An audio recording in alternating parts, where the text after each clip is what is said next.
Bernadette DiPino with the Sarasota Police Department. And while you're all stuck at home, I promise you the Sarasota police officers are out patrolling to keep you safe. But since you are stuck at home, I thought it would be a great way for all of us to think about going to the beach, since we can't do that right now. And what better way than by reading Duck and Goose Go to the Beach? Don't you just love it here, Duck? Goose honked. The two friends relaxed in the early morning sun and listened to the hum of the meadow. Butterflies flitted and grass swished in the breeze. Yes, I do, Duck agreed.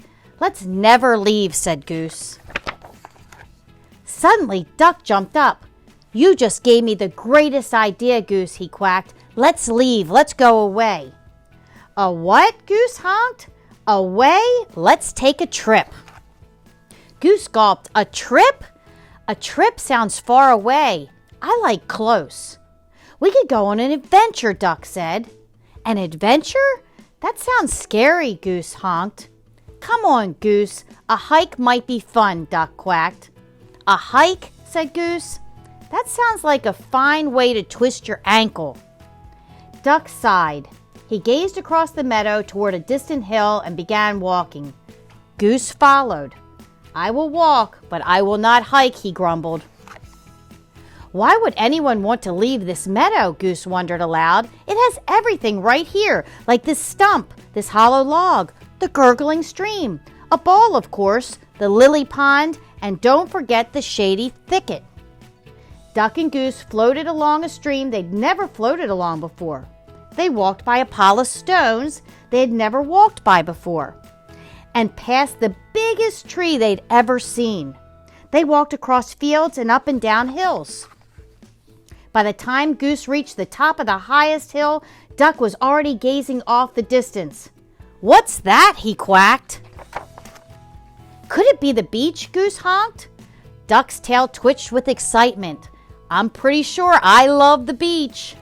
You've been to the beach? Asked Goose. Not yet, said Duck, and he took off down the hill. Follow me, Goose. We are going to the beach. Goose chased after Duck. But Duck, we already had our adventure, he called. Wait, he shouted. Slow down, he honked. But Duck did not slow down. Goose followed him through the brambles and tall grass until finally Duck stopped. I think we have arrived at the beach, said Duck.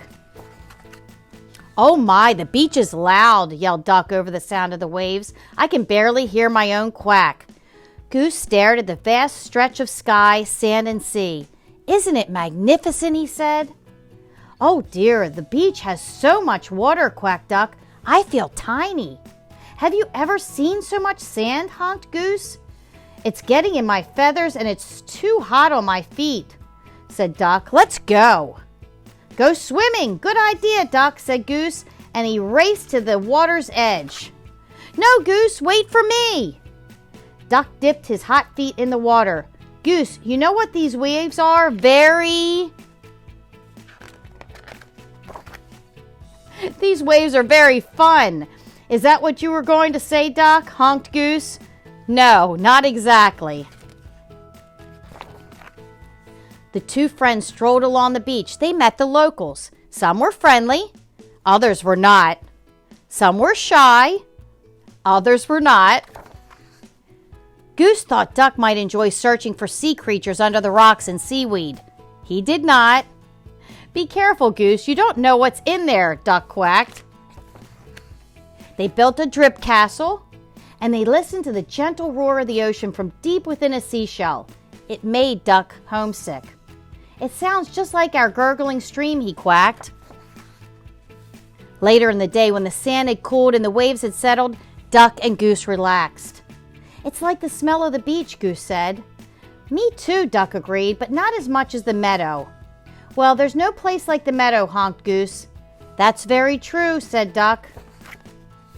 So in the late afternoon, Duck and Goose followed their long shadows home. They talked about their exciting day and about the friends they'd met.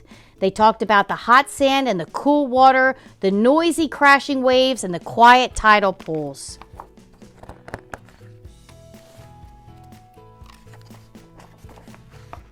And back in the meadow at last, they watched the sunset. Birds sang and grass swished in the breeze. They both agreed that it was nice to be home. Duck, where should we go next? Goose asked. Duck closed his eyes. How about to sleep? So wasn't that a great book? And remember, wash your hands often, especially with soap and water. And if you don't have it, use hand sanitizer. SPD is here to keep you safe, and hopefully we'll be able to read another book together. Thank you guys, and be safe.